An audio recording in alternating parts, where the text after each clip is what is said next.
Elaine Walch.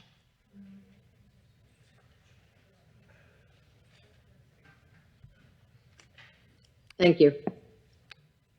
You're on. Thank you. My name is Elaine Walch. I'm president of the East 86th Street Merchants and Residents Association, which covers the Upper East Side and Yorkville. I myself was born and raised in Yorkville, and this is a community that is historically an immigrant community and affordability of housing for those east of Lexington Avenue. We must continue to be a community not limited by neighborhood labels. The area in question very much is part of our neighborhood.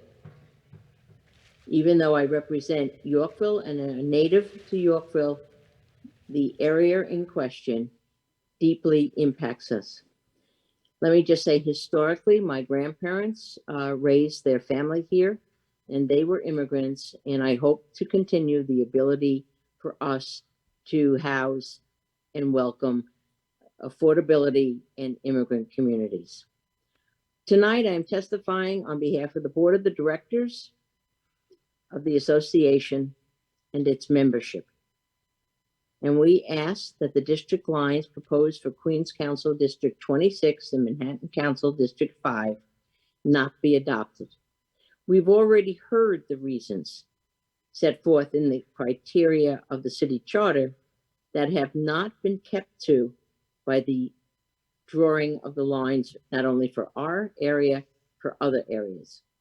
Second, the proposed districts will create significant practical difficulties for the affected neighborhoods. Here too, I will not elaborate, as the reasons have already been stated, and in our letter to the commissioners, it's clear. Most important is the lack of access to elected officials and limits on the ability of the city council member to provide services locally. Unless you are prepared to add funding, which I don't know how you would do, but maybe you can do it, be provided for a local office in Manhattan. Without this, the lines must not be approved. Additionally, your plan adds confusion to the residents of District 5 and to who represents them. What services can they obtain? Who do they ask for the services?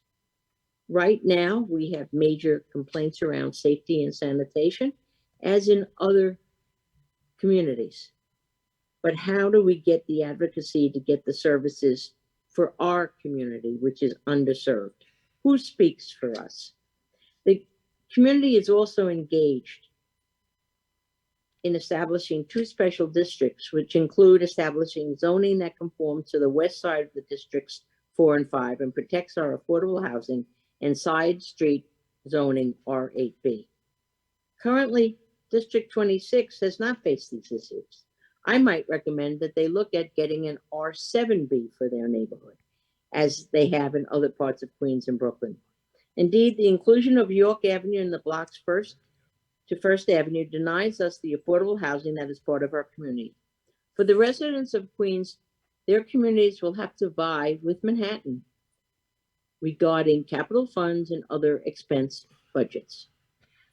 This is not an easy task, and our city council people will be drawn and confronted by many challenges to do this.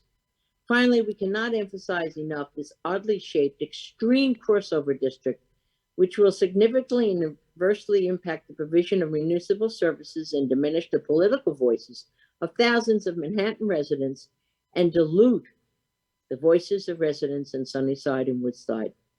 Constituents on both sides of the river, East River, who feel strongly that the manner in which their neighborhoods have been divided into different districts, or in some cases lumped together, will lose their voices. Can I ask you to start to wrap up, please?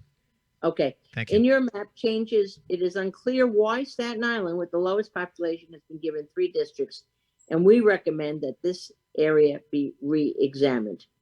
We ask that the Charter Commission be approached by the commission or it's another group to request that we revisit the maps and only ask for a temporary extension of what you are designing now. It is too late, too short a notice for us to have a plan that represents us all in the city. I thank you, and I hope that you will return to the drawing board and adopt the districts referenced above and recognize that what you said to us was it was a preliminary plan, and we await your coming back with a plan that really represents us all. And thank you, Dennis. Thank you. It's been a long time since I've seen you. Thank you for your testimony, and thank you very much. Before we go to Councilmember Marte, who's on Zoom, if I could say to the Schaumburg, we're freezing up here, and I don't know how it is down there, but we are freezing up here. And so if there can be a slight adjustment made, otherwise you'll have commission members who will be out for a while, because not of COVID, but because of being cold. So if we can make an adjustment, that'd be great. Thank you very much. Now the council member, Marte. It wasn't 3 minutes, though. Thank you to the Redistricting Commission for allowing us the opportunity to comment on the draft maps. We're excited and support the draft maps of District 1 and hope the changes that were made remain for future versions. First, I'd like to thank the Commission for including East River Housing Corporation in a single council district. Currently, the 4 buildings are divided between 2 council districts, and it brings a lot of complications with our ability to assist the board and, more importantly, the constituents who don't know why some of their neighbors are in another council district 2. In addition, by adding Vladeck houses to District 1, it gives the residents who are surrounded by District 1 the opportunity to have a single council member to talk about quality of life issues and other issues that they might be experiencing. And it helps unify the neighboring NYCHA campuses, LaGuardia houses, and Rutgers houses to become a more unified voice in advocating for NYCHA-related issues.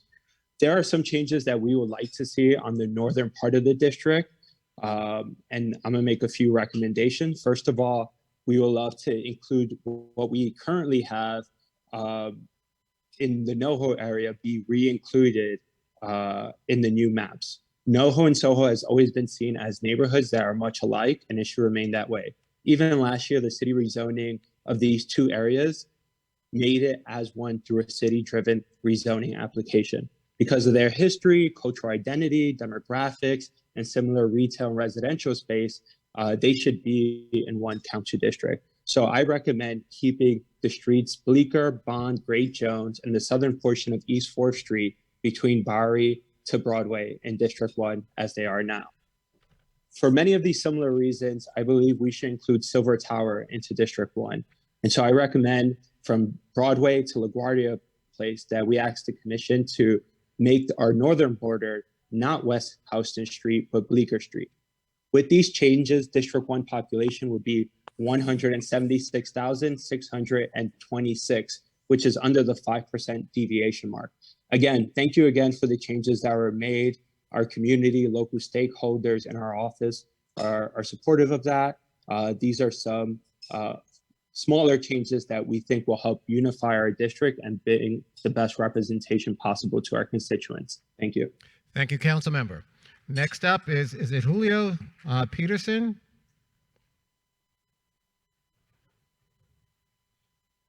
Carmen Quinones? Roseanne Alberts? Nina Bernstein? Mallory Catlett? Arelis Hernandez?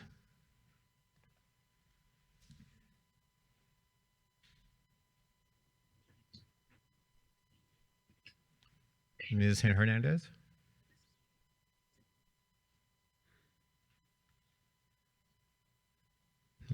Okay. Hold on, please. Nora, is it Benole? And Lori Daniel Favors. Yes, hello. Yes, you're up. Thank you.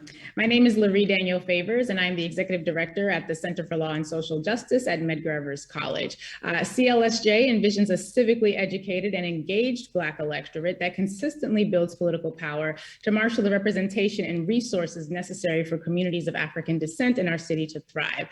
To that end, we address racial justice issues by providing effective legal advocacy, conducting community education campaigns, facilitating research, and building organizing capacity on behalf of New Yorkers of African descent, Black New Yorkers, and the disenfranchised. We are also one of the members of the Unity Map Coalition, along with our coalition partners, the Asian American Legal Defense and Education Fund, and Latino Justice. And the Unity Map, which has been discussed significantly tonight, was drawn in conformity with the mandates of the Voting Rights Act, both the federal and the state, soon to be implemented, which means that it protects racial minorities and language minorities to the fullest extent of the law. In addition to adhering to the VRA, the Unity Map districts are also aligned with the priorities identified in the city charter. And I'd point out that they were also drawn in such a way that they align with the correct priority order. Protecting communities of interest so that they can elect their candidates of choice is our primary goal. With specific communities that we'd like to reference, in addition to the testimony already submitted by our research director, Dr. Zalima Blair, as it pertains to communities in Brooklyn, we would like to speak specifically to the needs of Ocean Hill, which is a historic Black community and must be kept whole. The lines which seem to sever Ocean Hill from its origins must be drawn in such a way that they are in adherence with the Unity Map, which preserves and keeps these lines together. We'd also like to point out that redistricting calls us not to just think about today, but also to think about the future and how to grow these districts, or at the very least protect them. A loss of population in districts like 35 and 30 mean that if we stay on the trajectory that that district currently is, it may in the future lose its capacity to be competitive. And so we propose, as we have had at previous hearings, taking a small section of Crown Heights and marrying it with District 35 so that we are able to ensure that the legacy families that are a part of those communities are able to be maintained. We also call upon you to not crack districts in Canarsie. We've worked very hard to keep those communities together, and that should be respected as one of the primary goals of the redistricting process. With regards to the Bronx, we would also like to point out that we appreciate the Commission's effort to keep communities of interest in the Northern Bronx together, but all communities of interest of people of African descent should be maintained together, which includes Central Bronx as well. And while my colleagues will be speaking to some of the specificities of other boroughs, I just want to say with regards to Staten Island, I recognize the desire to keep districts wholly contained in boroughs, and it's a good one. However, there should never be a time when a district can employ policies that result either by intention or outcomes, that I make no opinion as to which, that result in exclusionary and or discriminatory outcomes, and then benefit from said exclusionary or discriminatory outcomes by being rewarded with districts that have a lower population, making their residents' access to political power greater than those held by the vast majority of New York City's much more diverse population, which by that district. Thank you. And thank you very much.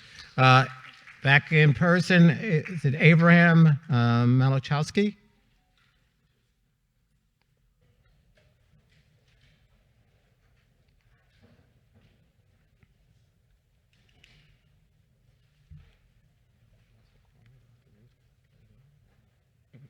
Good evening, Chair and Redistricting Board. My name is Abraham Malachowski, and I am testifying today to oppose the preliminary draft drawn by this commission that would negatively impact the community ties that we have in the Flatlands and Flatbush section of District 45. We want to keep the district whole and expand the Flatlands Canarsie portion of the district. Councilmember Lewis has met with the community and would like to expand the district northeast to capture more of the Avenue I to East 59th Street, which would allow the district to gain a school of PS 251K that most of the scholars along Avenue I in her district attend. We also want to keep Church Avenue from New York Avenue until Schenectady, which houses all of our businesses in the corridor of Little Caribbean, which is a historical aspect of our district. We're also asking to keep Tilden High School, Meyer Levin Junior High, and East 80s in Remsen Village, which includes Avenues A and B in District 45, as it has been historically for generations. As an intern currently serving in this district, I have seen firsthand the disparities Council District 45 goes through, and it would be an extreme disservice to move representation from East Flatbush, Remsen Village, that has a leader that takes their concerns very seriously. We need to keep District 45 whole, and we need to keep its historical aspects whole as well. Thank you very much for your time. And thank you for your testimony as well. Is it Dr. Ruth Guillaume or?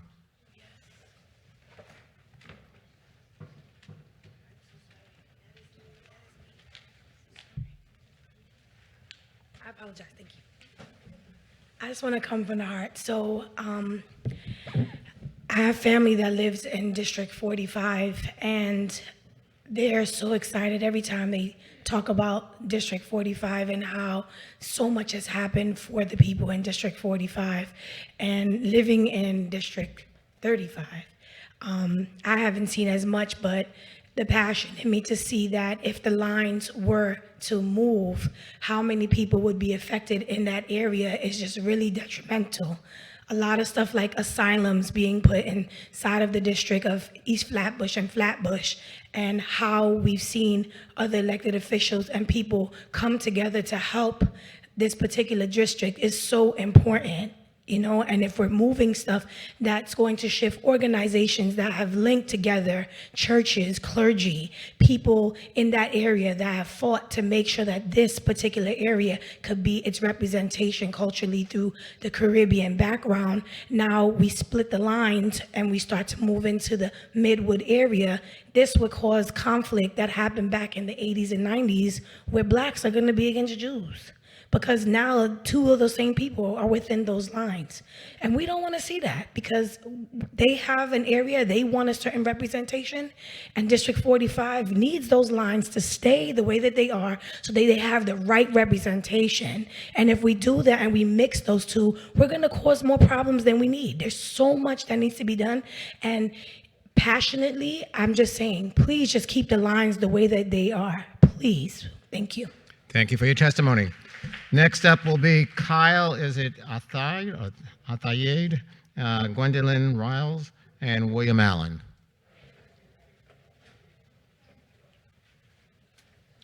All right, good evening. Thank you. My name is Kyle Athayed, and I'm the chair of Manhattan Community Board 6. I'm here on behalf of the hundreds of thousands of residents we represent on the east side of Manhattan, and to voice the opposition to the current draft. In fact, hundreds of local residents attended our committee meeting to voice their opposition to the current draft, and our board held an emergency meeting in the middle of a summer hiatus to pass just one resolution, a resolution that opposes this draft. When the commission was first brought together, you stated that you would keep neighborhoods and communities intact, keep districts compact, limit crossover districts, and avoid oddly shaped districts. The first draft does not meet the standards you set forth yourselves. It proposes removing neighborhoods from Manhattan and adding them to a Queens-based Council District 26, the first time this would happen since the council was expanded to 51 members. Under this plan, our communities will not receive the representation, attention, and discretionary funding to which we have the rights to, due to us comprising just a small percentage of the total CD26 population. Never mind the political challenges and practical challenges of having a two-borough district, which would require 2 offices so that the residents of both boroughs have adequate access to services and can partake in participatory budgeting, that our schools would be in a Queens-based city council district, but a Manhattan school district, or, as President Rabb testified to earlier, that a student at Hunter College, of which I'm a graduate, could be in one district for one class, walk to another class, and find themselves in another district entirely. It just does not make sense. The east side of Manhattan and Queens have major differences, and the proposed redistricting would result in a significant diminishment of municipal services and long-term strategic planning. The proposal would remove sacred green spaces in the district that has the lowest amount of green space in the city that are part of the East Midtown Greenway, which is part of the city's major Manhattan waterfront greenway construction project. And I don't see why we should add to the tradition of government delays. Our resolution goes into detail about specific delineations for the redistricting process that maintains the integrity of our communities while also adapting to new census data. But we want to emphasize our request for the following.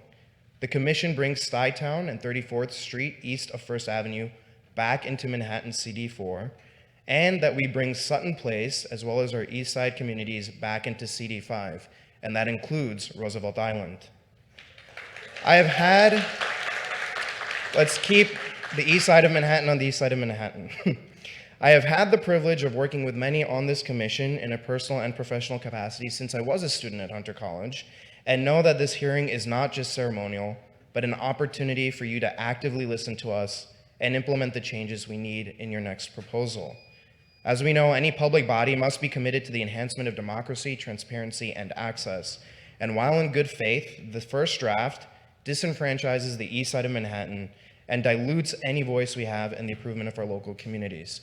And as has been said earlier, I want to thank the commission for their time, so I want to echo that. But I want to thank everybody who's in these seats for staying through this night, and for those who are virtually here as well. This is New York, so thank you. Okay, thank you for your testimony. Thank you, Commissioner, for letting me speak. My name is Gwendolyn Riles. I live on Roosevelt Island for the past 31 years. Roosevelt Island, which houses people diverse income, can coexist. The politicians here in New York City do not want this expansion to continue. But I must say, this new redistrict on changing Roosevelt Island from Manhattan to Queens, you are relocating children who attend school in Manhattan into a crowded school system in Queens. You are disturbing the children's future for political gain. The residents on Roosevelt Island would have to change their zip code and borrow from Manhattan to Queens on their personal businesses forms. These politicians in office knew about this, and it is time to vote them out because they have been in office too long. It is time to vote these politicians out of office and vote in fresh minds. Those politicians who have been voted in earlier this year, thinking they are staying another 2 years, can be recalled for disruption the lives of the residents and children. I will say, vote new, fresh minds, vote out those who've been destroying the city. Thank you. Thank you for your testimony. Robert Kowalski and Chris Collins.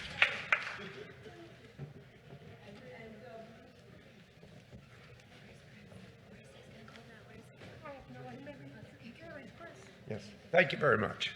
Yeah, I'll go first. Is that okay? Thanks. Chairman Walcott and members of the commission, my name is Christopher Collins. I'm a retired lawyer, having spent most of my professional life in New York City government. For 13 years, I was counsel to the Land Use Committee at the City Council, and then served for 8 years as a commissioner on the Board of Standards and Appeals. In those capacities, I have read, analyzed, and voted on zoning and land use applications from all 51 city council districts. I know those districts and I know those neighborhoods. But this evening, I would like to emphasize one aspect of the draft proposed district lines that were released on July 15, and that is the nature of the crossover district, one that encompasses more than one borough. While crossover districts are legally permitted, they are clearly disfavored by the city charter, and for good reason. Let me give you just 2 examples where they work. Current Council District 34, which straddles the Brooklyn-Queens border, encompasses neighborhoods such as Bushwick, Brooklyn, and Ridgewood, Queens. However, there's no topographical border or boundary. The demographics of those communities, along with their housing stock, are similar. Issues facing those communities, including mass transit, public safety, and education, are similar. And none of those citizens are harmed in any way by the fact that they reside in a council district, along with citizens of another borough. Similarly, Council District 8, which includes the South Bronx and East Harlem, although it does have a body of water bifurcating the 2 parts of that district, it consists of communities that share similar demographics and housing stock, and they are united by a common mass transit system. So clearly, crossover districts can and do work, and citizens are not politically harmed by the districts being comprised of citizens of two boroughs. However, unlike Districts 8 and 34, the proposal to cobble together District 26 by adding parts of Sutton Place, the East Side, and Roosevelt Island to an otherwise all Queens district has all of the disadvantages of a truly disfavored crossover district. The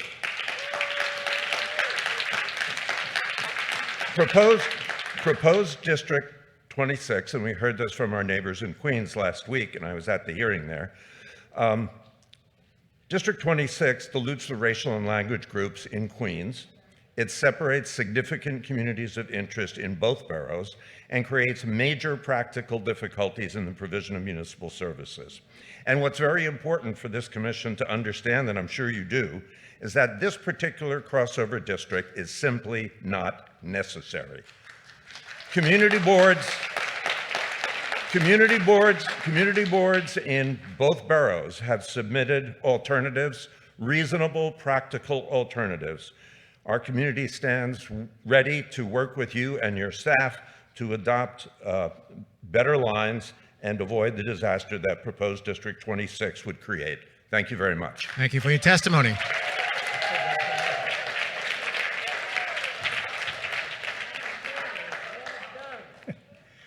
Good evening, Chair Walcott and Commissioners. Thank you for the opportunity to provide comments on the preliminary proposed council district maps. My name is Robert Kolakowski, and I live at 36 Sutton Place South in Council District 5, where I'm the president of the building's co-op board, who unanimously approved a resolution that supports most, if not all, of the testimony you've heard so far this evening, but opposes the redistricting of our neighborhood into a predominantly Queens Council district. I would like to recognize the importance of Assemblymember Inez Dickens' comment about connectivity. This is embodied in the spirit of what Chapter 2A of the Council embodies for the redistricting commission, or for the districting commission. I'm somewhat of a technocrat, so I'd like to direct my remarks today specifically to this district connectivity issue, which I feel is a fatal flaw in the plan as proposed. The proposed district puts, as you've heard, Sutton Place, a small portion of the east side of Manhattan, and Roosevelt Island into Council District 26 in Queens. The charter requires that districts be compact, not oddly shaped, and I find this one vaguely reminiscent of the Statue of Liberty's head with her upstretched right arm and torch. That crossover districts are not allowed, and districts separated by a body of water be connected by a tunnel, tramway, bridge, or regular ferry service. I will illustrate that while meeting the letter of the charter, the proposed map of District 26 fails miserably at achieving this required connectivity, in addition to creating a proscribed crossover district. Let me recap. The objective is to provide connectivity among Manhattan's East Side, Roosevelt Island, and Queens. It fails. Queens and Manhattan are connected by the Ed Koch Queensboro Bridge. You cannot reach Roosevelt Island from the Queensboro Bridge. Strike one. Roosevelt Island is connected to Manhattan by the tramway. There's no way to get to Queens by the tramway. It runs only between Manhattan's 2nd Avenue and 60th Street outside proposed District 26. Strike two. Queens is connected to Roosevelt Island by the Roosevelt Island Bridge at 36th Avenue, which is not even in District 26. There's no connection to Manhattan. Strike three. Regular ferry service does operate between Manhattan, Queens, and Roosevelt Island from East 90th Street in Manhattan to Astoria, to Roosevelt Island, to Long Island City, and then to 34th Street in Manhattan. Only Roosevelt Island and Long Island City are in the district. Strike four. But there's always the F train that has stops in Manhattan, Roosevelt Island, and Queens. True. However, the last stop in Manhattan is at 3rd Avenue and 60th Street, beyond District 26. After the stop in Roosevelt Island, the first stop in Queens is 41st Avenue and 21st Street at Queensbridge Houses, also outside the proposed District 26. So yes, the connectivity criteria technically have been met. However, anyone who has navigated or tried to navigate any of these routes surely would not claim they are connected. And given the high proportion of seniors in the proposed District 26, these issues are only compounded and exacerbated. And in addition to creating a severely disconnected district, the preliminary scheme separates the representation of entities, as we've heard earlier, such as medical institutions, academic institutions, including Hunter College, parks and open spaces, and schools, which would invariably lead to internecine struggles with respect to discretionary funding and oversight responsibilities. Therefore, the Commission must seriously revisit its preliminary scheme for District 26, address its multiple severe deficiencies, and propose revised maps that meet the criteria specifically enumerated in the Charter, as well as the spirit of the Charter, with respect to establishing a connected district that keeps communities of interest and neighborhoods intact prior to the required submission to the City Council. And thank you for the opportunity to comment. And thank you for your testimony. William Allen? Just one public service announcement. Our bus is leaving at 8 o'clock. No, I know. That's why we were trying to rush you up and get you up, because I heard the bus is leaving at 8. So thank you very much. And thank you. William Allen?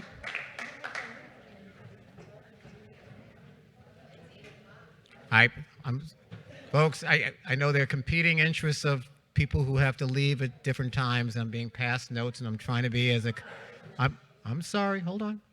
I'm trying to accommodate to the best of my ability. So, which group is this? Roosevelt Island? Okay. You have 3 speakers?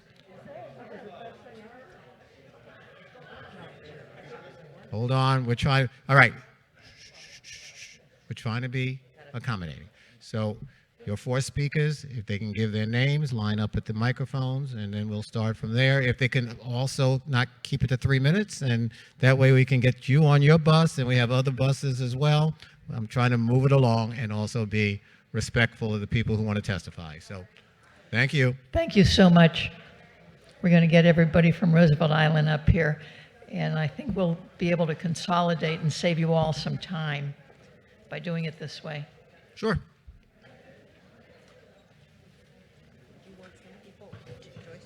We want everybody. We want, no, everybody over. Roosevelt Islanders, come on up. All righty, folks. Thank you, Roosevelt Island. Thank you, Chairman Walcott, and all the esteemed members of the District Commission for your efforts. My name is Joyce Short. Roosevelt Island has been my home for 47 years. And I've served on more committees than you can shake a Roosevelt Island stick at, so I'm going to spare you in the interest of time. Our community was built to give low-income families affordable homes in Manhattan. In my building, 50% of our 1,003 units are subsidized housing. Much of the island was built for seniors and the disabled. Some are here tonight. Our population spans the income strata, from richest to poorest. We have a large immigrant population from around the world and a multitude of religions and races. Yet with all our differences, we're one of the safest neighborhoods in Manhattan, and we all identify as one Manhattan community. What you've proposed will undercut the quality of life on Roosevelt Island. You see, islanders are doubly taxed for our operating budget. We pay for public safety, cleaning, plowing, groundskeeping, trash removal. All island operations and maintenance digs into the pockets of every person you see here tonight in Roosevelt Island Red. We desperately need the funds and services that our Manhattan Council members supply in order to run our nonprofits and create our quality of life. Our tramway is embedded in Manhattan. This 4-minute ride lands you 1 block from Bloomingdale's or 2 from the Bloomberg building. The only contiguous connection with District 26 is a ferry that can cause you a 1-hour wait to cross the East Channel and requires additional time-consuming commutation to get to the district office for constituent services. Every inch of the tram must function properly for the tram to operate. It needs Manhattan permits for ongoing maintenance and repair, as well as capital improvements. Problems on either side shuts down the entire tram. It is one continuous unit that cannot be separated. It's not a train where cars can be redirected onto other tracks. We need a Manhattan council member to deal with the Manhattan authorities to assure the smooth running of our tram. Both sides must be in the same district, and both sides must be in Manhattan. The tram is essential transportation for our school kids, most of whom attend Manhattan schools not on Roosevelt Island. Our workers, our disabled, our seniors all need our tram. Item 52.2 on your own guidelines makes it obvious that our island's contiguous connection to any district is best preserved with District 5 through our rapid, reliable, and frequent tramway. While the rules of law requires that you redistrict our city, we respectfully request, where'd it go? Somewhere. Okay.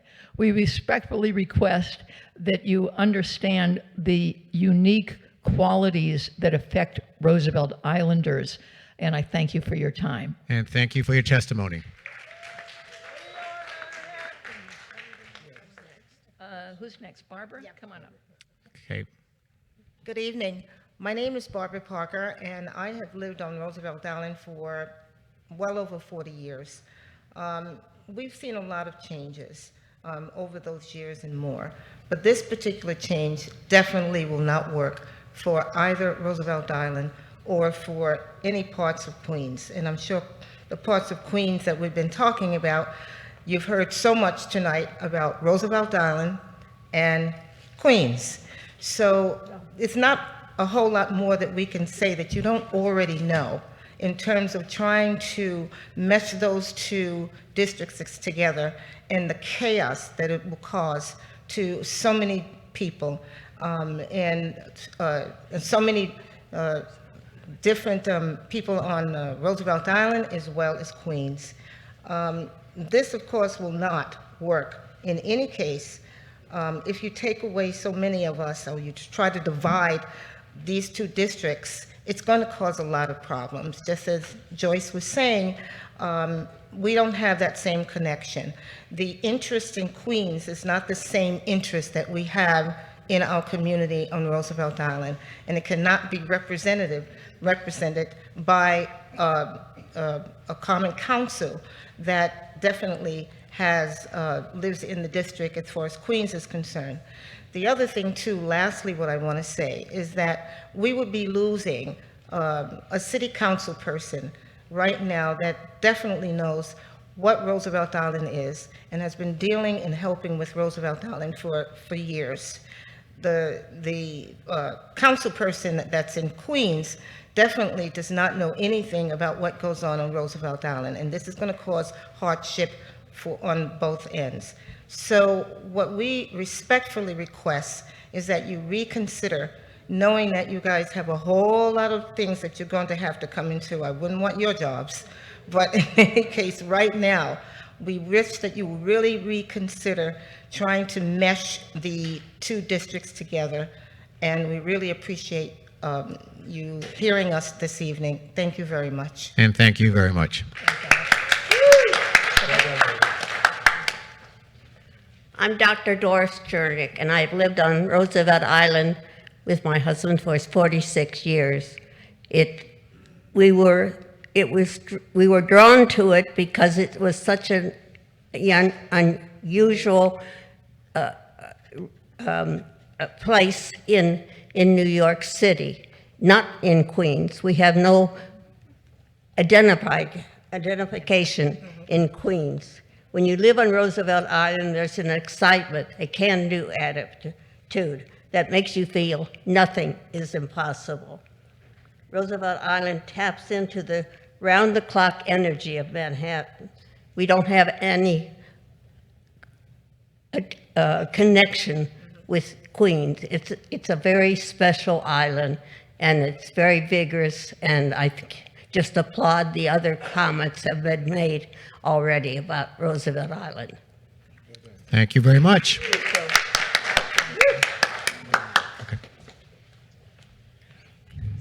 Honorable members of the commission, thank you for giving us the opportunity to weigh in on your preliminary redistricting maps.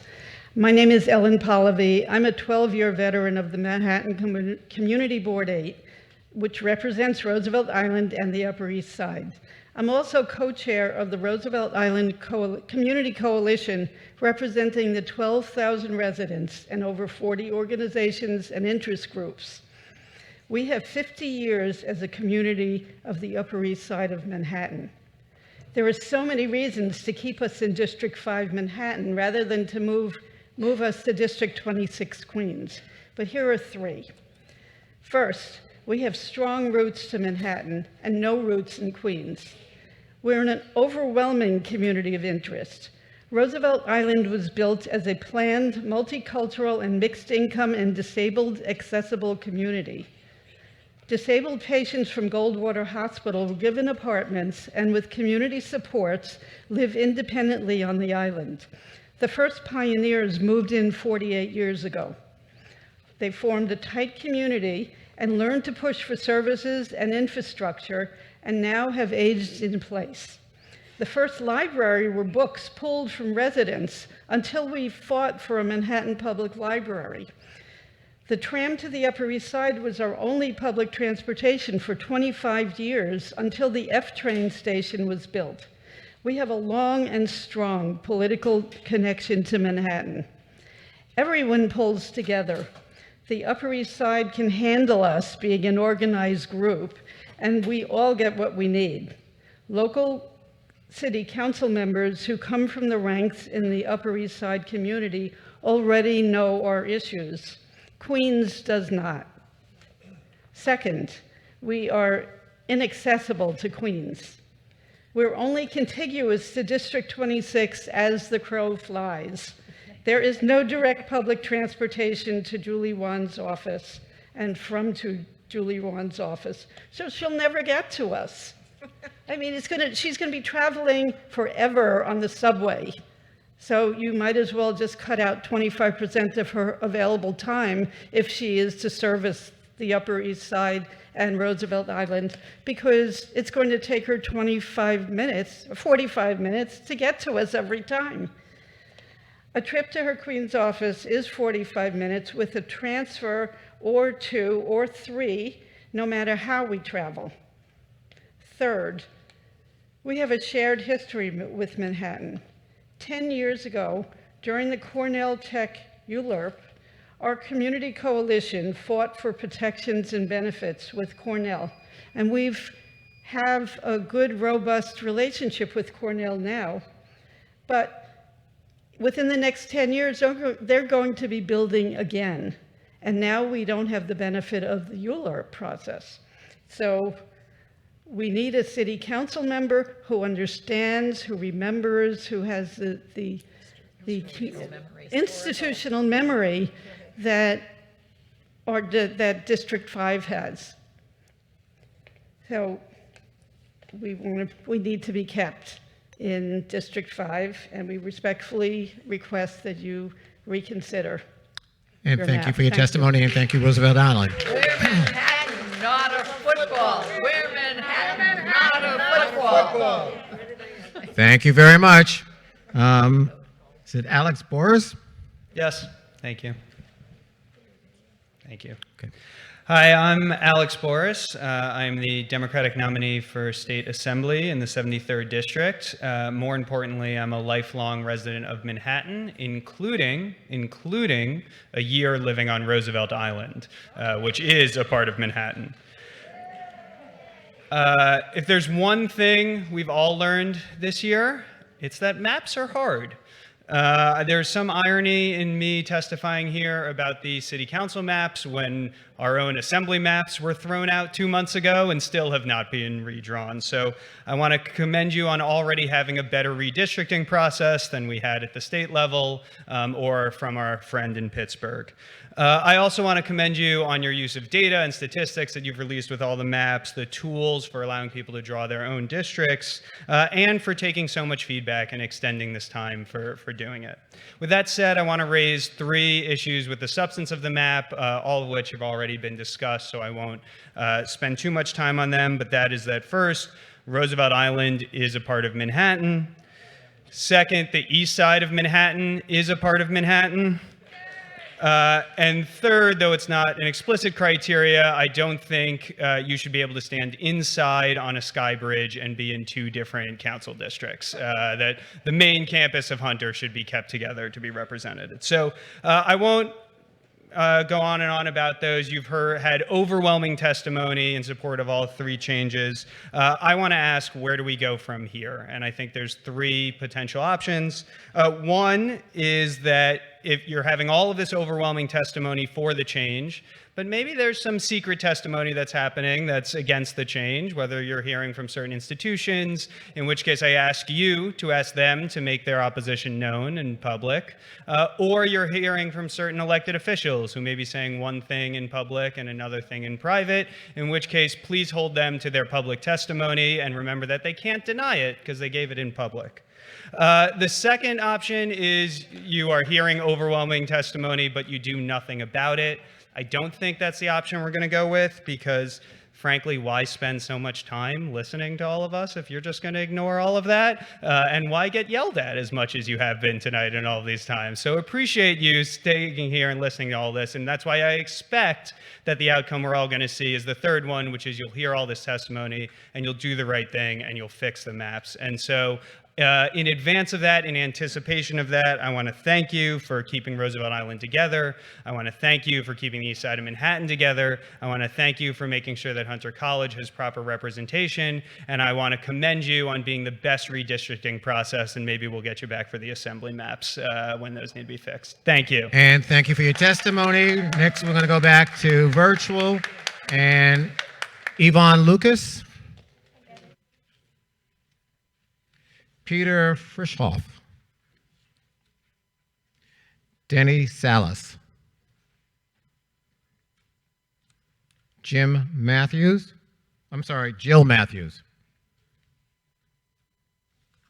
Thank you for coming up. Margaret Lehman. Yes, hello, can you hear me? Yes, we can. Can you hear me? Good evening. Thank you for taking all our testimony tonight.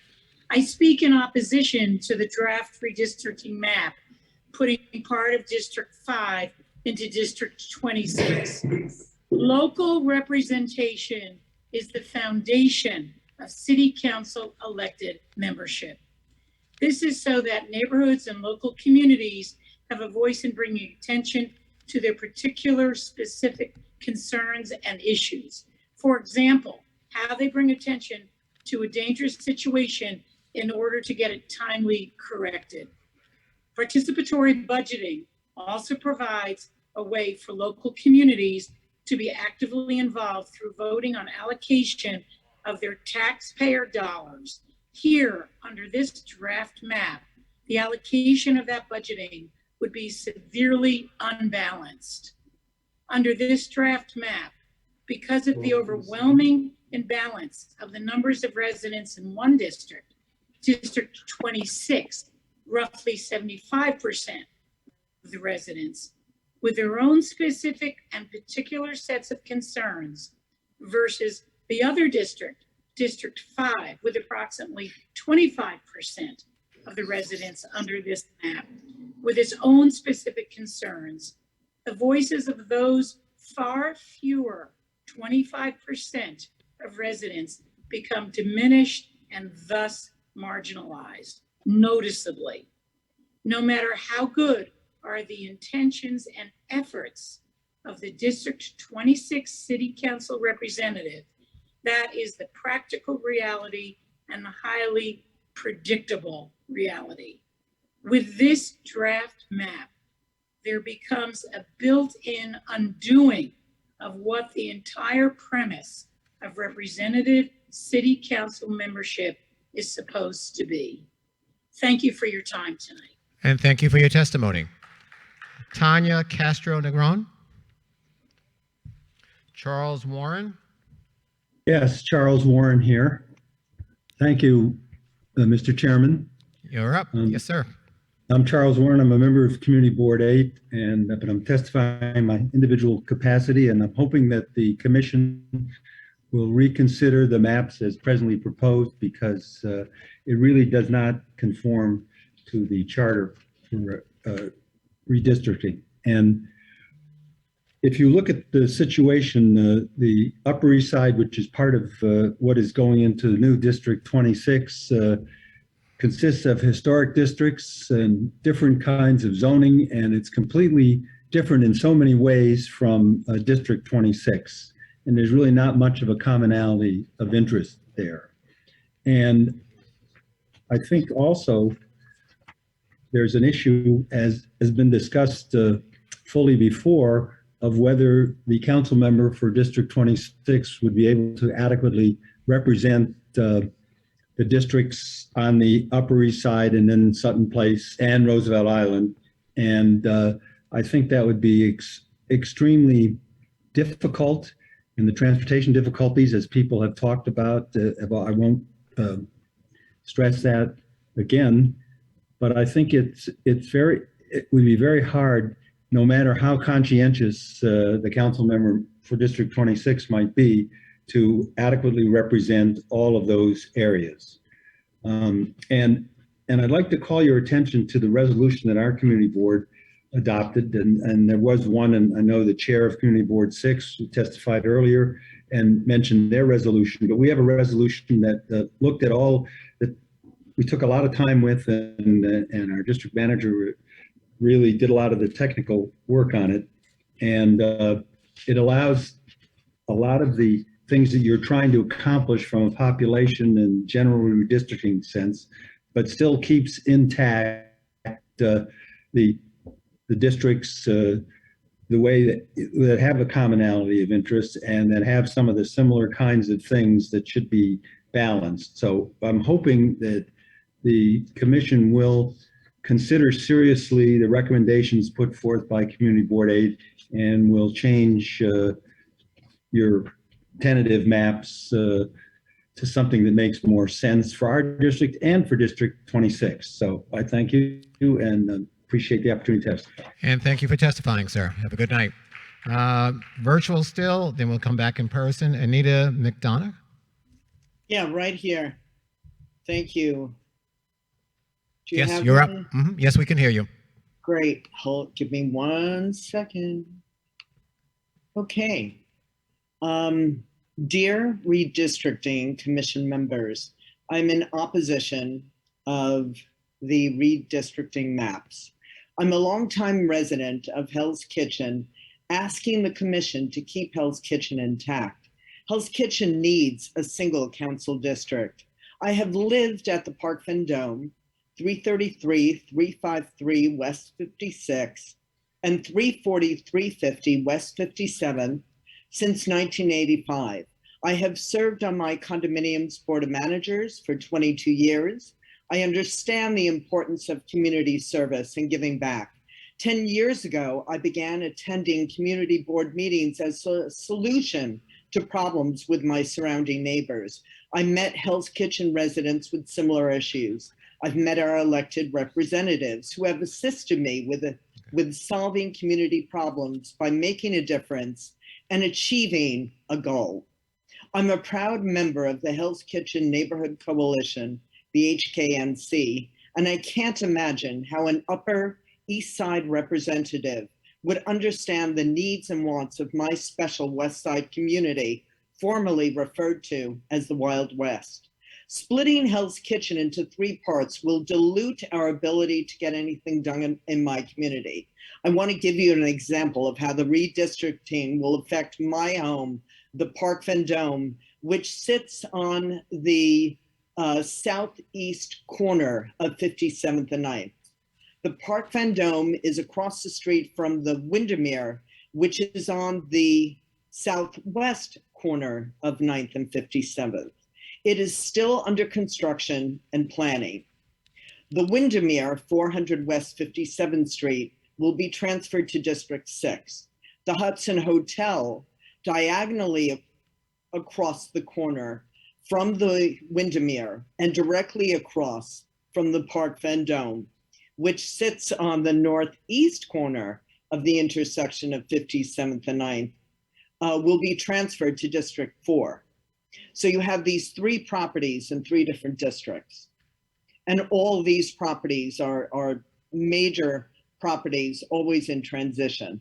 The noise issue on 57th Street from the Hudson Hotel has been a problem for us in the past, and they are currently changing its operation. It will no longer operate as a hotel. Ballsley Park is a POPS. A POPS is a privately owned public property, which is contiguous to the Park Vendome and sits on the northeast corner of 57th and 9th. Hello? Go ahead, Yes. you can wrap up. I'm sorry. Yeah, okay, I'm wrapping up. That's okay. I'm just Yep. saying, Eric Botcher is our council member. I can't imagine, and he has a lot of history with all these properties, particularly Ballsley Park. I can't imagine that after spending so many years with a representative, because he did work with Corey Johnson, how I'm going to be able to achieve this with someone from the east side. So I'm asking the commission to please keep Hell's Kitchen whole. Thank you for your testimony. Much appreciated. Now back in person, Valerie Mason. I guess I'll hold this. You should all be jealous. It's a lot warmer over here. Good evening. My name is Valerie Mason, and I'm the president of the East 72nd Street Neighborhood Association and the second vice chair of Manhattan Community Board 8. I'm here tonight in my capacity as the president of East 72 NA, speaking on behalf of more than 5,000 residents who belong to our association. Our catchment area runs from Fifth Avenue to the East River, and our membership includes residents beyond 72nd Street. I first want to acknowledge appreciation for Commissioner Kirschenbaum, who at your preliminary hearing meeting on July 15th voted no on this preliminary plan because of the crossover district of 5 and 26. And we appreciate him recognizing right at the get-go that this plan was a no-go. We wholeheartedly agree with all of the New Yorkers who came out last Tuesday in Queens. The combination of parts of existing council districts 5 and 26 do not work for anyone. The slimming down of District 4 as it relates to the Upper East Side community also doesn't work. It again attacks the premise of one person, one vote. The proposed redistricting in 5 and 26 violates all of the basic charter requirements. It tears asunder neighborhoods instead of keeping them intact. It violates the concept of compactness. The plan includes 3 separate islands in one district. I can't even fathom it. And did someone say oddly shaped and extremely crossover? Well, not only 5 and 26, but take a look at District 4, which goes along the FDR. Nobody lives there. How does that connect the Upper East Side to Stuyvesant Town? I certainly don't see it. I also want to say that I'm a proud graduate of Long Island City High School. So I am very familiar with Queens, and I love it. And until my mother died in April, I spent a lot of time in Astoria and Long Island City. But not one ambulance would ever take my mother from Astoria, Long Island City to Cornell Weill Medical. It was deemed way too far. If you're on Roosevelt Island, you can go to Cornell Weill. So I would keep that in mind if you think that this crossover really works. There is no contiguity here. No contiguity. As my neighbor, Alice Knopf, a 93-year-old woman who's lived on the Upper East Side all her life, wrote me, "Has the world gone mad?" I hope not. Our community board has spent countless hours on our map and the issues related thereto. We urge you to look at our unanimously passed resolution, which sets forth a comprehensive solution that accomplishes the redrawing of districts 4 and 5 with the least amount of disruption to all communities. I love Queens, and we have no interest in disrupting it. Sorry, my hands are too cold.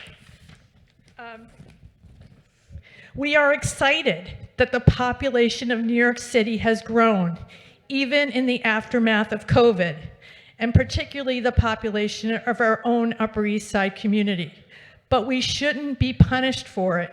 Every community is entitled to be represented adequately, both here in Queens and in Staten Island, and our Community Board 8 is happy to discuss our plan in more detail with the Commission. So please, get back to the drawing board. As New Yorkers, we don't like to waste time. Let's fix it and move forward. Thank you very much. And thank you for your testimony.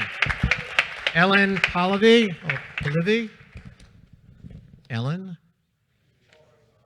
Okay, I figured as much, but I just didn't want to assume. Alita Camp?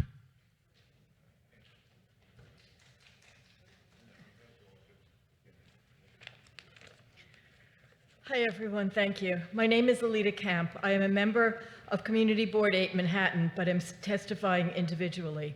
I'd like to thank the commissioners and staff for working hard to create a new map. However, the plan does not work. I strongly oppose the proposed redistricting plan for council districts 4 and 5. Not only do they violate the city charter, but they will cause irremediable harm to the communities on the Upper East Side. I'll focus on the districts individually. A lot has been said about the proposed lines for Council District 5 and how they violate the charter. I will draw your attention to one aspect of the community of interest that the charter requires within a council district. That's congestion pricing. Congestion pricing is slated for Manhattan. This is a very significant issue for many here. The residents and businesses in Community District 8 have raised a number of concerns about the effects of the plan on our neighborhood and their businesses. We have spent several years working on congestion pricing. The Queens Council member for District 26 will most likely not have this expertise. For example, we have asked for Manhattan representation on the Transit Mobility Review Board, the body that will make the rules, but that was not yet granted. Our bids have expressed concern about the impact on their businesses from the additional fees on taxis. We already pay a congestion fee for taxi and for hire vehicles rides just to get into a cab in our neighborhood. These concerns are most likely not shared by the council member in District 26 because their constituents do not pay the fee, as we do.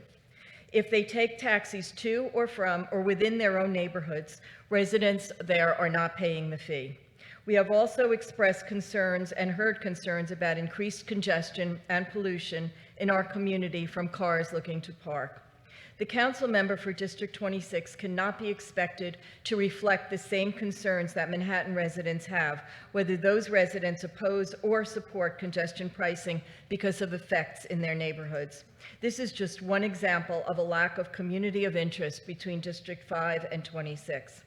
Our council member should understand our issues. How can a council member understand issues from two areas that do not share a community of interest, particularly where one part of that district constitutes only a small fraction, 27% of the council member's constituents? The proposal for District 4 also violates the charter because it creates a non-contiguous and an oddly shaped district. For these purposes, I'm referring to District 4 north of 59th Street. The area in Community District 8 that is part of Council District 4 has been reduced in relation to the new amoeba-shaped full District 4. This reduction disenfranchises voters by reducing our percentage of the council members' constituents. My reading of the map is that District 4 is not contiguous. I'll wrap up in a second. Stuyvesant Town is no more connected to the rest of the proposed District 4 than District 5 is connected to Queens. The FDR Drive, a state highway, is the only connection between Stuyvesant Town and the rest of Council District 4. I ask that you go back and draw new lines. The unity map is a problem for us because I think it puts Roosevelt Island in the Queens Council District. CB8 submitted a map, as other people have mentioned. Please look at it. And I'll tell you, just to wrap up, that I found it kind of wrenching to listen to all of the different communities throughout much of New York City talk about how their communities are being disrupted and torn apart by this plan. It reminds me of families being broken apart. I was really touched by what they had to say, and I ask that you look at it in very much the same way and keep communities intact. Thank you very much for listening. And thank you for your testimony. Al Zapanza?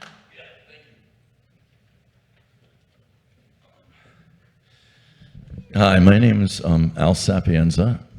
I'm an actor. I played Mikey Palmici in The Sopranos. I played Marty Spinella in House of Cards. I live on East 72nd Street, and I was a member of the silent majority until right now. I represent everyone from the Bel Air at 524 East 72nd Street.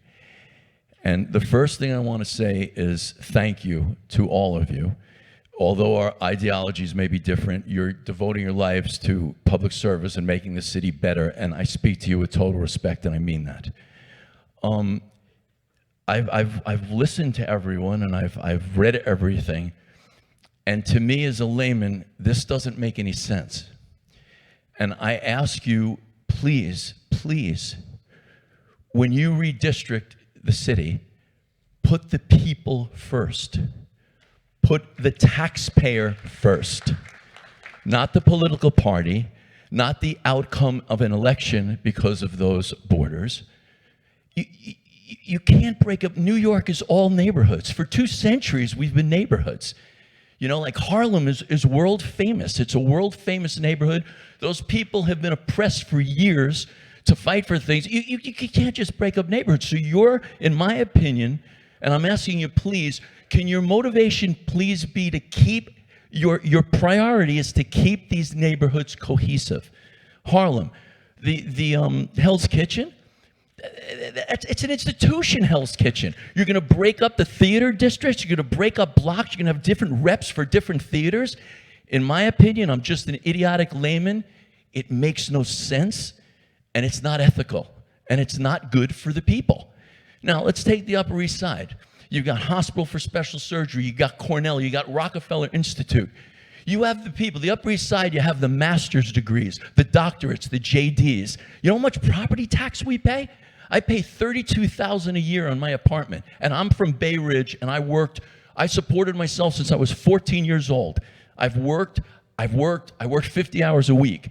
So what do we have in common with Sunnyside? How is that good for the Upper East Side? How is this going to be good for one citizen, one taxpayer?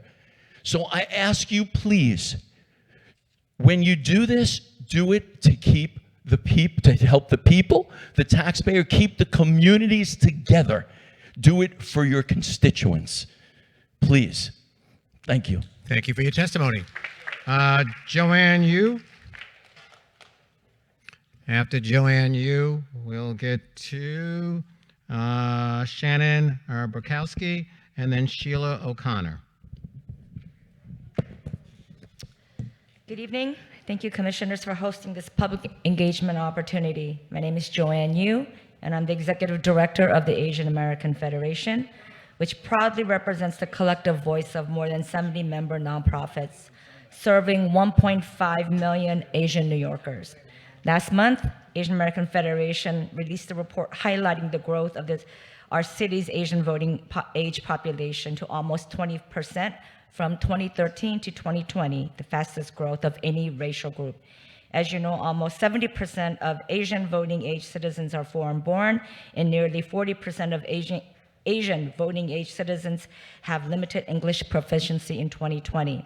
Our recent annual language brief showed that Asian New Yorkers speak more than 40 different languages, 9 of which are spoken by more than 15,000 people. Language access continues to be a critical limitation to our community members in exercising their franchise, and we must take this into account in keeping our communities together. I ask that this commission specifically consider persistently marginalized communities such as the South Asian community of Richmond Hill and Ozone Park, marginalized in part because their voice is divided every election cycle into multiple council districts. The most recent draft map has their community now split into 4 council districts. Please consider that the growing Nepali and Tibetan populations of Woodside and the Korean community of Bayside, both Asian communities of interest, have also been split up in contravention to Section 52(1)(c) of the New York City Charter.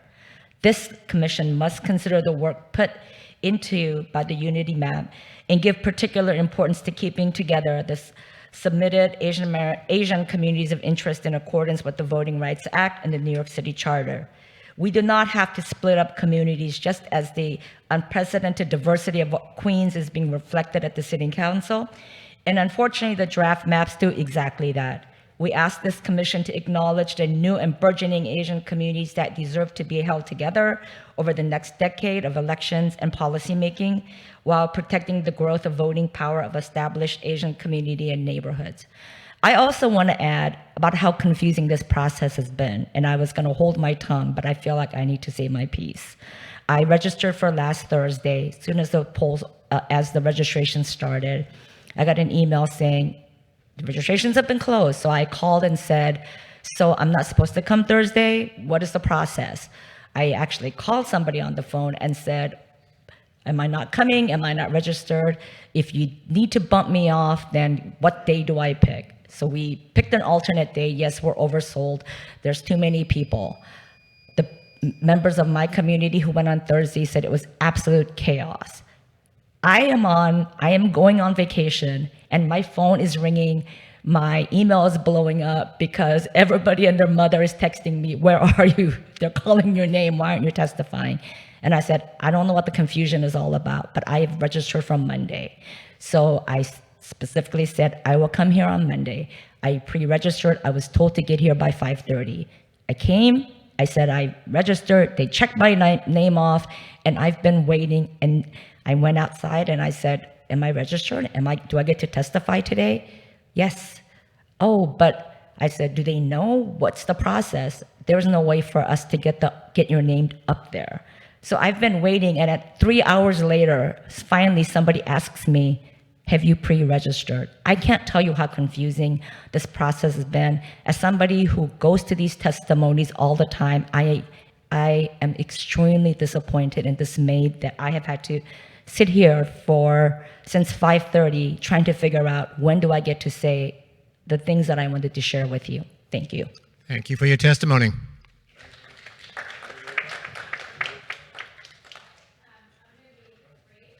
Hold on one second. Is that? There you go. There it is. Okay. I'm going to be brief and just talk about, I think, a part that hasn't been spoken about tonight, which is the impact of moving 3 of the Upper East Side schools into the Queens District. So my name is Shannon Burkowski. I'm a resident of the Upper East Side of District 5. My daughter attends PS 183, where I am also the co-president of the PTA there.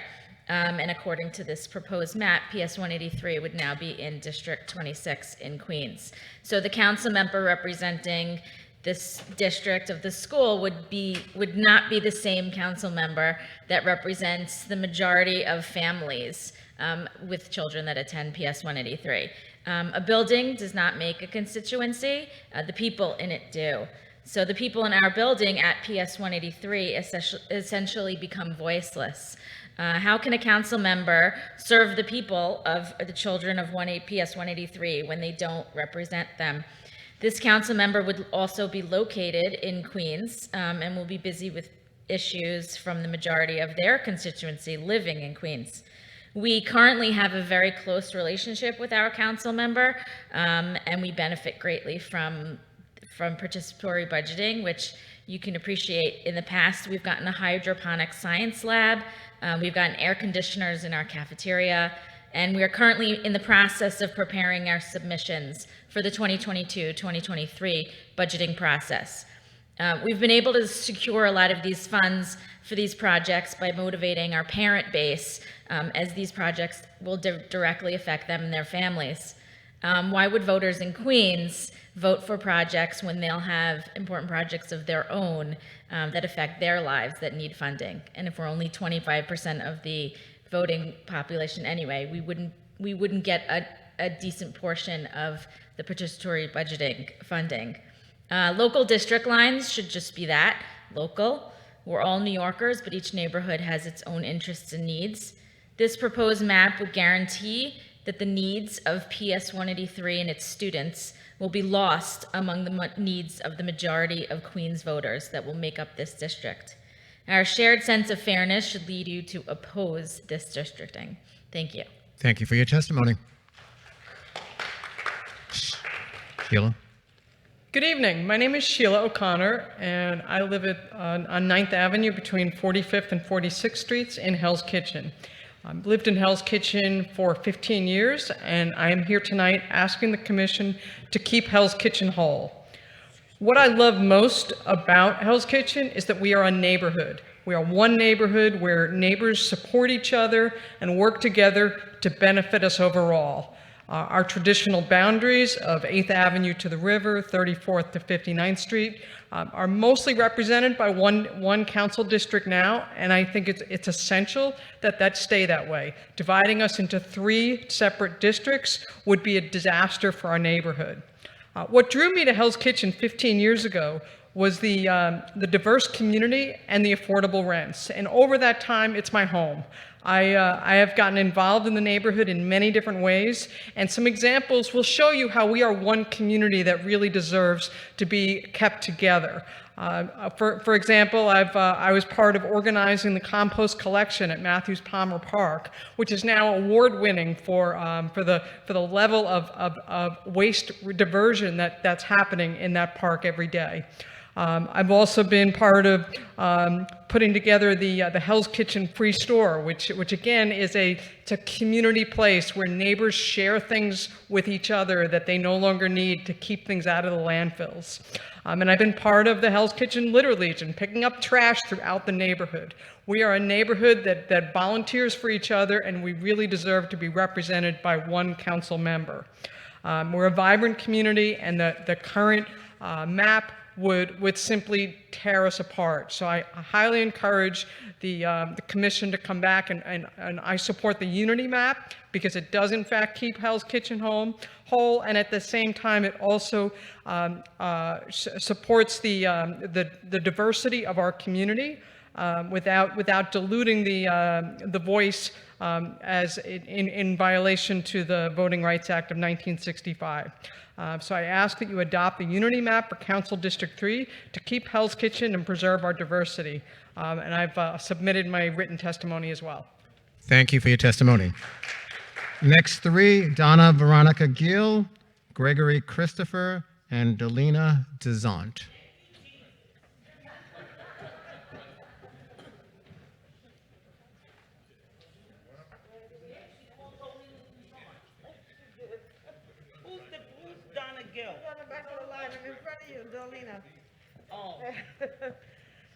Good afternoon. Thank you. I'm Donna Veronica Gill. I'm here to testify for the unity map and the inclusions that our Honorable Dr. Dukes has stated.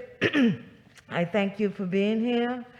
All of the commissioner, you the chairperson, thank you for listening to us. Thank you for coming to Harlem. And we really appreciate this. All of the other communities with the unity map, we want them to stay together, and Harlem's plurality is actually paramount to us. And thank you. Have a good night. And thank you for your testimony. Hold on one second, sir. Oh, sorry. Get the volume. Not you, Bill Control. Okay, try it now. So good evening. My name is Gregory Christopher Baggett, and I'm the founder of the Avila Randolph Square Neighborhood Alliance of Open and Green Spaces in South Central Harlem. So I'm here tonight to make 4 statements that need to be modified somewhat based on the testimony from Harlem residents and political leaders. I'm really honored to be standing at the same mic that the Honorable Inez Dickens just gave a very compelling argument to protect Harlem's district lines.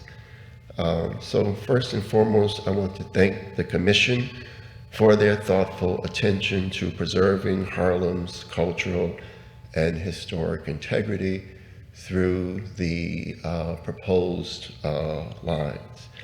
And I also want to pay homage to the wonderful experts at the Center for Law and Social Justice at Medgar College for the advocacy that they're doing on behalf of communities of interest with a plurality of potential voters of African descent. Their work alongside the colleagues from Latino Justice and the Asian American Legal Defense and Education Fund to collaborate in both harmony and opposition to honor the provisions of the Voting Rights Act. My organization's position is that we think both maps are a very good first step, and we want to offer this committee a recommendation of a modification in both the first draft as well as the unity map. Both could be slightly changed. So when the Commission takes out Lakeview, and let me just say, despite Senator Cordell Clear's confusion over Lakeview, that was the proper decision based on the numbers. That development may have been part of a district that she once served as a district leader, but the numbers have nothing to do with whatever emotional relationship she has to that development. So by taking out Lakeview, you can add now Taft development located on Madison between 112th and 114th Street, because they are at a 1% deviation. And you could also add Manhattanville development. So we're talking about the sort of southeast border and the southwest border. Adding Manhattanville increases our communities of interest in District 9 for the preservation of the district. And it's important to note that both of these developments use services and resources located in Council District 9. So I'm going to skip a lot of what I had to say, but I wanted to end on what I think is an important educational note for our community. So I've been watching voters twist themselves into pretzels, attempting to avoid the language of race as a category of analysis. And let me say, I welcome the challenge, not only because the Supreme Court says that's so, but because there are infinite more compelling identifications than race, such as culture, heritage, class, sex, gender, sexuality, nationality, ethnicity, language, and more important, ancestry. For Afro-Americans, the challenge is damn near insurmountable because too often race is our only identification.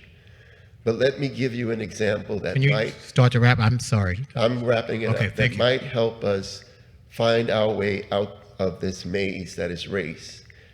In 2018, fewer than 5 election districts in Harlem voted for Barack Obama in the primaries. In other words, Harlem's plurality of voters of African descent voted overwhelmingly for a white candidate.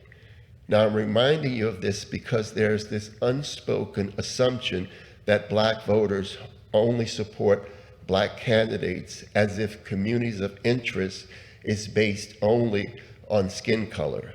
When Harlem voters voted for Jesse Jackson, they did because they believed that he would protect and represent their interests. I really need you to wrap up. And they voted for Hillary Clinton for the same way, just as young Euro-American gentrifiers voted for Barack Obama because they believed he would protect their interests, and he did. Just in closing, in your final report, to whomever you make your final report, it would be very helpful, I think, if you could beg for some support from local government for more civic engagement on this issue, education Thank you, around civic sir. engagement. Thanks a lot. Because Thank you, really, seriously, because I'm going You've to got- because, sir, I need you to wrap up. we've had political leaders stand here in stark confusion about what the issues really are. So if our political leaders are Sir, confused, thank you. you can only imagine what the citizens are going through. Thank you. Delina Donsant. Yes. Thank you. Hello, Professor. I graduated from Medgar Evers College in 2009, and he was one of my professors. I grew up in Brooklyn, and I understand redistricting because the area that I grew up in, Brooklyn, was always a fight between, did we live in Greenpoint or did we live in Williamsburg? Some of the kids went to PS 110 and some of the children went to PS 132. But we all went to junior high school 126, John Erickson, over there by McCarran Park Pool. We were one of the children why the swimming pools started opening up at the end of the year, at the end of the school year, instead of opening up Memorial Day weekend because we would jump the fence, cut class, and go swimming. So I understand redistricting. And it's unfortunate because Black folks have always lost their voice due to whatever reason. You know, now it's gentrification. Now it's the high cost of housing. I've been a Harlem resident for 30 years. My parents and, not my parents, excuse me, my cousins and great aunts and grandmother lived in Harlem since in the early 60s. They lived in Delgado Village when those buildings were built for professional Black folks. So I have a vested interest in this community. I am one of the co-founders of the Malcolm X Beautification Group. I suffer from bipolar depression. So this whole incident where I'm so late coming up has got my brain a little bit frazzled. So excuse me. I received all my services at Harlem Hospital. You know, I also go to Mount Sinai. So, you know, this community is a family. It's a generation. You know, a lot of our young adults can't come here because of the cost of housing. And the census is wrong because 10,000 of our young Black Americans had to leave the community. Where did they go? Some went to the Bronx. Some left the state. And that is so unfortunately because once we go away to school and come back, the kids got to come with us. And we don't have enough space for them. But they can't afford to live here. So everything is, our voice, like everybody has said, is going to be diluted. We are a family. Stop breaking the family unit up. Even Espiat, Congressman Espiat said that yesterday at the Harlem Week Fair. He said the government can't do everything. It depends on the family also. You have to help us. Y'all are assigned to do this, to make the right judgment and things like that. But do you really listen to what the people say? Are you really hearing it? Are you putting your pen to what you're listening to? Are you taking notes? Because I took notes. I went to your informational seminar, webinar on the Zoom. I took the notes, but now that my brain is so frazzled, I can't get it all together. But thank you for letting me speak after 2 hours, and I appreciate that. But just really think about how you are, when you do these lines, how you are disrupting so much that people have vested, so much that people have taken care of. We're really trying hard in our community to get the services that we need because the grandparents aren't here. That generation didn't pick up. I'm back, so I'm picking it up. And Roosevelt Island has been fighting with Queens and Manhattan forever. Just leave them alone, please. Thank you. Thank you so much. And thank you for your testimony. William Stanford, and then from William Stanford, we'll have Oscar Grant and Marie Charles. William Stanford. Okay. To the chair and executive director who could pass for Godfrey Cambridge and Raymond St. Jacques, who started Cotton Comes to Harlem and a sequel, Come Back Charleston Blue. Do you know what I could be doing currently? I could be at home watching Monday Night Raw, but instead I'm here babysitting you, which I don't prefer doing.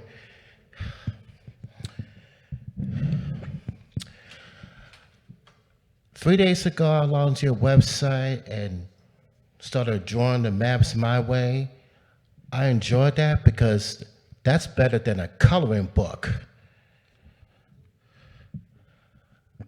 I could submit them to you. I can't do it now.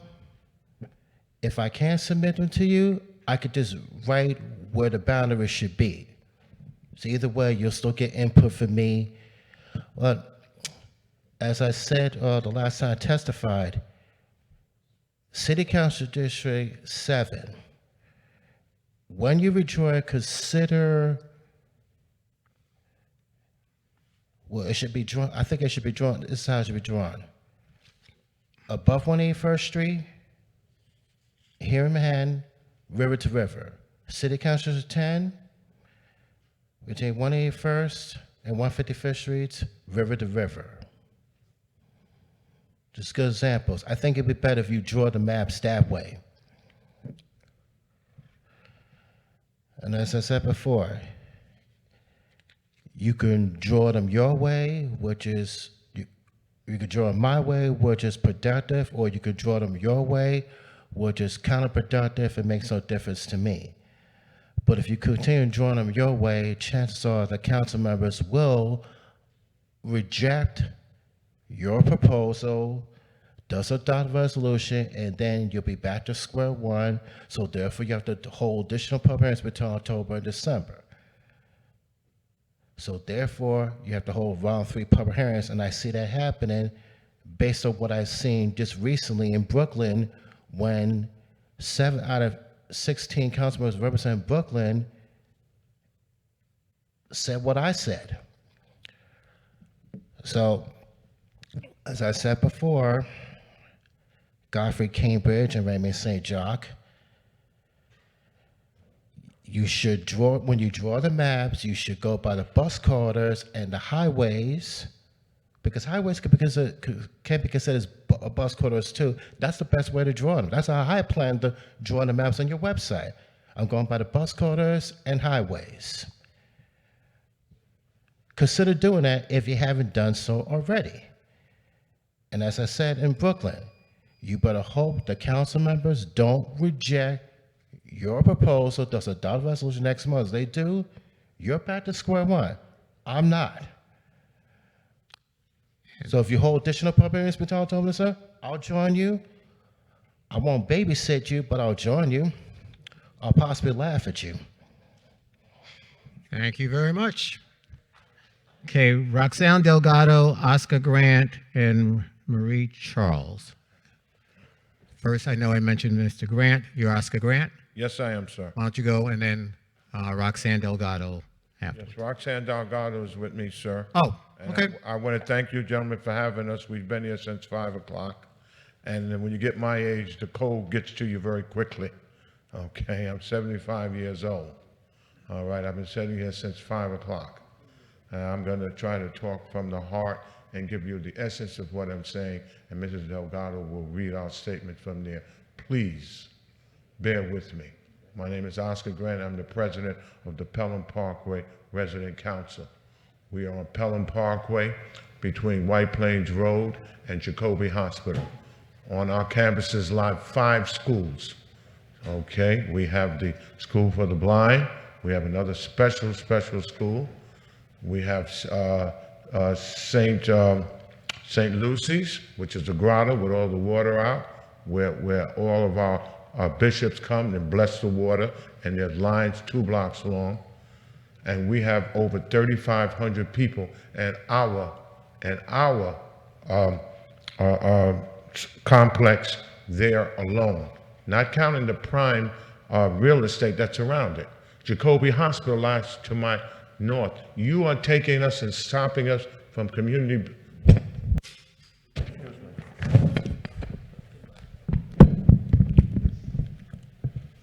Thank you, Roxanne. You are taking us from our District 13 and bringing us up to Pelham Parkway and stopping south and taking the north part of Pelham Parkway and throwing us on the other side of the Bronx Zoo. On the other side of the Bronx Zoo is nothing but different parts of the city that you're swooping back down into Southern Boulevard. We are in the prime real estate of the Bronx. There's nothing better than Pelham Parkway that gives us trouble except for Riverdale. And you are throwing us over there where he has, it's like taking a man with 3 children that's barely making it and giving him 3 more children. How can he make it? And when you throw us over there, that's where you're throwing us to, where we are the richest part. We have all to City Island, all the way to Throgs Neck Marina, all the way across to the other side of Co-op City. And you want to take us out of that and push us over on Southern Boulevard where everything wrong is, and they can't survive over there. There's not enough money the city council gives them to survive. So why would you do that? You generally draw the lines on Boston Road, Arlington Avenue, and that stops you. But you stop now on Pelham Parkway South, and we're in the north, right across the street. Why would you do that? Why would you throw us there? This is prime real estate. When you come there, you would think you were in Stevenson Town, Cooper Village, or Parkchester. This is what that is. And I'm going to leave you with that because I'm froze to death here. Yep. And I thank you for your time, gentlemen. And thank you for your testimony. Thank you. Roxanne Delgado. Delgado. Thank you. Evening, Commission. And on behalf of Oscar Grant, the President of Pelham Parkway Resident Tenant Association, I'd like to say that the Pelham Parkway Resident Council Tenant Association is actively and consistently involved in seeking necessary improvements, running a weekly food pantry, advocating for residents in Pelham Parkway Housing, which has over 1,266 units with over almost 3,000 residents. Pushing out Pelham Parkway Housing out of City Council District 13 into District 15 will set us back years, if not decades. Our years of advocacy and organizing will have to be start from ground one, which is not easy for a community with limited time and resources. Not to mention City Council District 15 is a very poor district where over 60,000 of its residents live below poverty rate. In the recent report by Institute for Children Poverty and Homeless report, District 15 has a poverty rate of over 35%. Adding more people and people with complex need in a poor district will not only overstretch the District 15 constituent services, but also funding will be limited, if not non-existent. The city council member for this District 15 will have to choose among the huge pool of poor residents to fund and advocate, including many of its existing NYCHA residents, including Pelham Parkside Housing that has over 879 units. Our current City Council District 13 has a poverty rate of less than 25%. Our residents and their children will continue to thrive. Oh, I'm so sorry. So sorry. She's frozen too. What's happening? I'm sorry. Okay. I was just stating that pushing out District Pelham Parkway houses has. No, I heard you. I just didn't know what's going back. I'm going to say slowly adding more poor people into the pool of District 15 that has already a poverty rate over 35% and 60,000 of its residents living below poverty rate will only overstretch the constituent services as well as limit funding or non-existent funding. And our current City Council District 13 has a poverty rate of less than 25%. Our residents and their children will continue to thrive in a district that has less needs and has, as a whole, and hence more funding for those in needs. Our neighbor Bronx Green Middle School on Wallace Avenue has also been redistricted alongside with Pelham Parkway houses. 100% of its students has passed all its core courses. Now this school will have to compete for funding in the Buryport district. What's most concerning issue is how the map was gerrymandered to protect party and incumbency over the best interests of Pelham Parkway houses and NYCHA residents. NYCHA residents not only deserve adequate housing, but a voice in the process, which will be lost if they're put in a new and poor district. And also, just to mention, the core section that's being removed from Pelham Parkway is a section that did not vote for the current city council member, which basically shows that not only does it switch the district from Republican to Democrat, it also removes the section that did not vote for the current city council member. Again, I'm not attacking our council member, I'm showing that our district is being cut to protect incumbency and political party, and that's not fair. Thank you for your time. And thank you for your testimony. Thank you so much. So I know folks are freezing up in here, and I'm being serious. And what I would like to do is try to keep us at the 3 minutes, because we're going to go through the folks who are here, and then I'll go to virtual, because I need for us to get through the people who are here who have been sitting here for a long period of time. So I will be reading the names out. Marie Charles. Marie Charles here. Hi, Marie Charles. Give me 1 second. Marie Charles, Marco Tomeo over there, and then Julius Tajuddin. Thank you. Yes, ma'am. Okay. Thank you very much. My name is Marie Charles. I am a representative for the Harlem East Block Association, and I'm also your current title holder, Ms. New York 2022.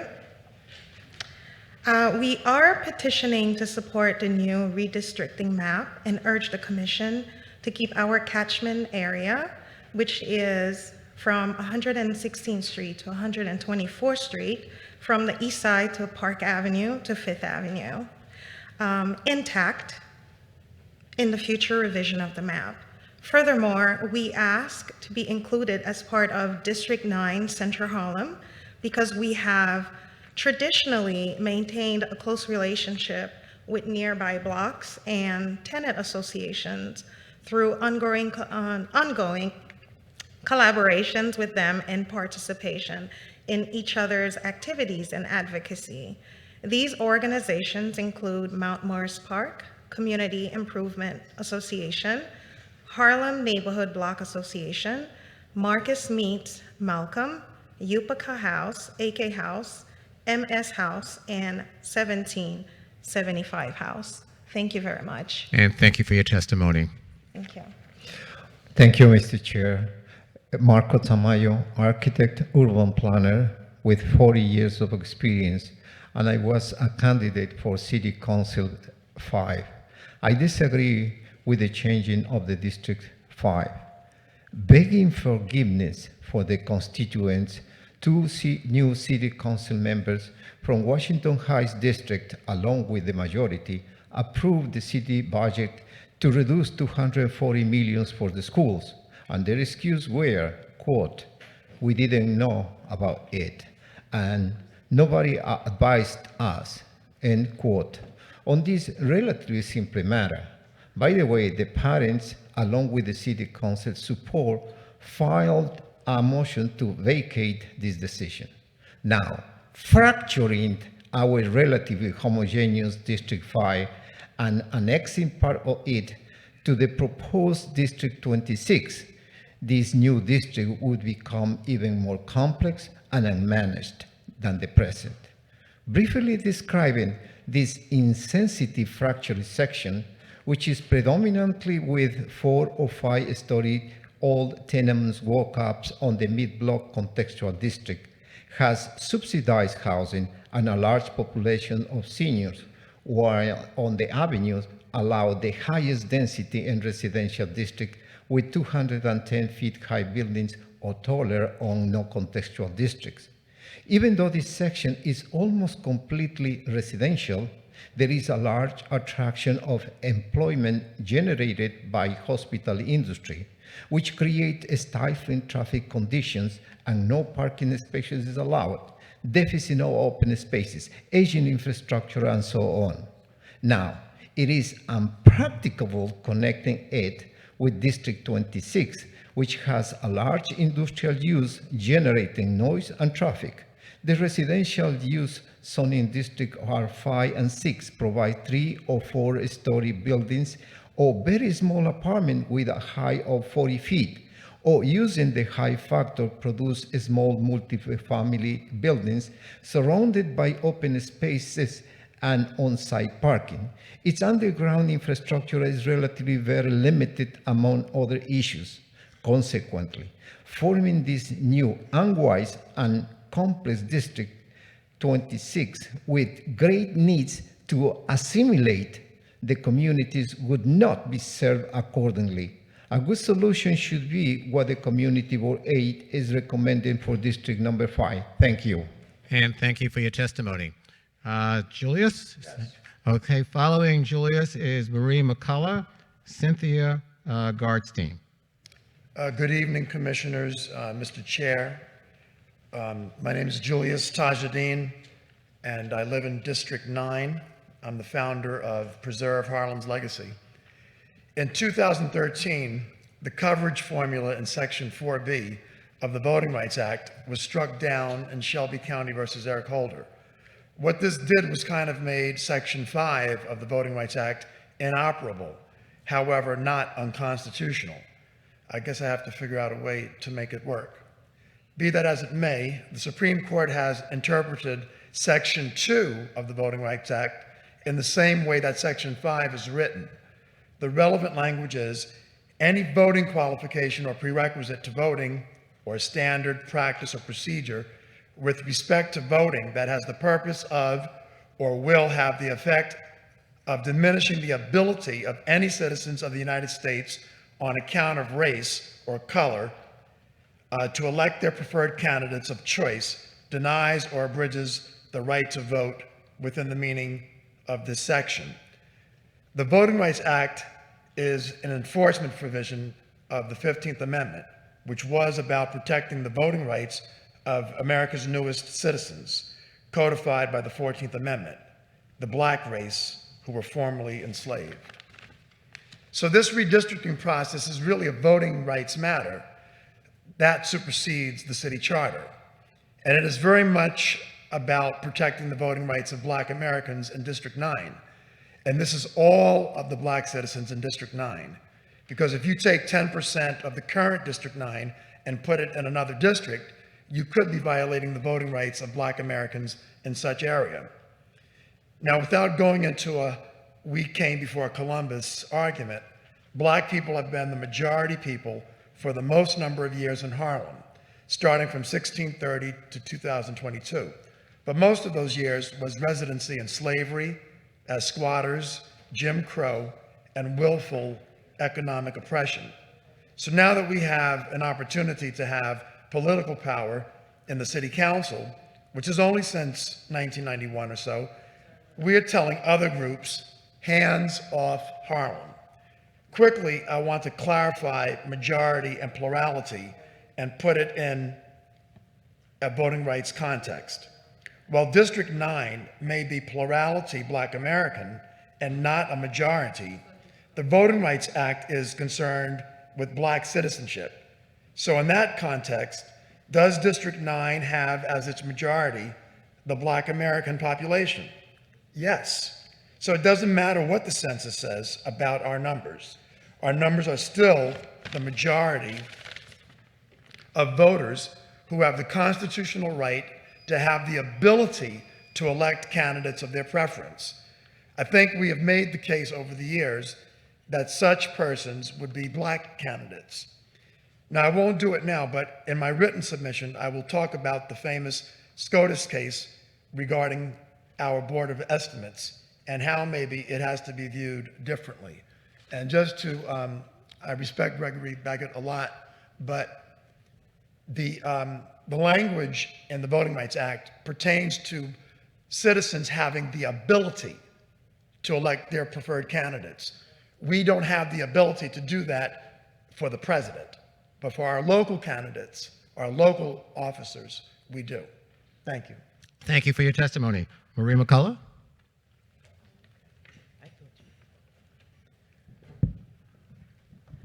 It's almost tomorrow. Just want to say that.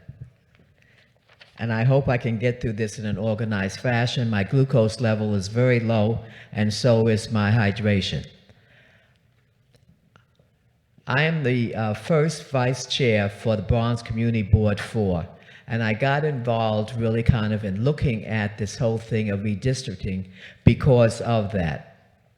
I want to thank you, however, for having these hearings, but I do feel that it does fall short really kind of the involvement of people in the community as to what is going on. The timing of this, which took place really kind of in July, around the holiday, vacation time, etc., really, I think, caught many people very much unaware of this taking place. And the people within the community, I think, have very little idea of what redistricting is all about, exactly when it occurs, why it occurs, and how they are affected by it. I found the maps, when I got involved in looking at it closer, I found the maps very hard really kind of to understand and to decipher. Maybe that is really just my issue, maybe other people don't have that difficulty, but I did have it. And I would think that many people within the community would have really the same kind of a difficulty in being able to understand exactly what their district really kind of, the other people who really kind of comprise it, and exactly what the issues are.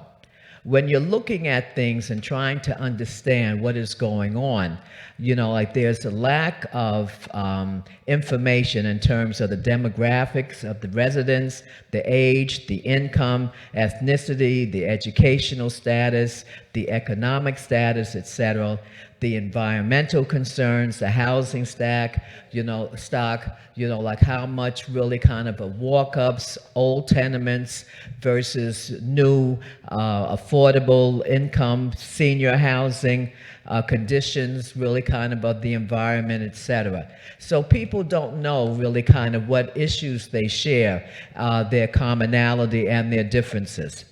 They don't, you don't have information about the businesses in the area, like kind of are they the large markets, are there, is there a lack really kind of good food? Are they, kind of they call the food deserts, which are in many areas? The transportation, the availability of it, the accessibility, whether or not there are parking garages, street parking, religious edifices, hospitals, recreational facilities, police precincts, fire departments. A lot of the information which helps really understand the area that you live in really is absent. And I think it makes it very difficult to be able to understand what is going on and what you have in common really kind of with people in an area. So this whole redistricting thing, as far as I'm concerned, it's not just about the numbers and the size of an area, but it's also about the people who live in the area and their commonalities. What do they share? I come from Community Board 16. Let me just finish. Yeah, sure. Mm-hmm. I come from Community Board 16. And again, that's an area, the community council person is Althea Stevens. Very high crime, impoverished area. We have one of the largest number of homeless shelters really within the entire city. Health disparities, one of the largest number of deaths as a result of COVID, really kind of in the city also. And again, the majority are people of color. But people of color is really kind of one of these, kind of very broad terms. And so it's very heterogeneous when it comes to people of color. So there are a lot of different ways of looking at things and understanding things and being affected by issues. Can you really wrap up I'm sorry. Yeah. Okay. Now, the one thing that there are two areas that I really want to make a comment about. One, Concourse Village is in that area. Concourse Village is it's a Mitchell-Lama. And this talks really about just chopping areas up. It consists of 6 buildings. 3 buildings are now in Community Board 3 in this new, 16 not in Community Board 3. You see my glucose level is starting to act up now. 3 buildings are in District 16, and then 3 buildings have been put really in 17. So that complex has been chopped up. The other thing also is I don't understand the inclusion really kind of people with criminal records, the imprisoned population. Now, is that just to bring the numbers up? And one of the statements Ma'am, that was increased to make the number come to a larger number. And the question that I have, is this really just a numbers game to make the areas close to equal in number? Or what are these people supposed to be doing when it comes to adding to the district? Thank you. I'm sorry. We have to stop right now. I'm sorry. Thank you for your testimony. Okay. Thank you. I hope you heard really what I had to say. Cynthia Garstein. And following Cynthia Garstein is Dale Nelson, Francisco Martinez, and then Roxanne Gladlone.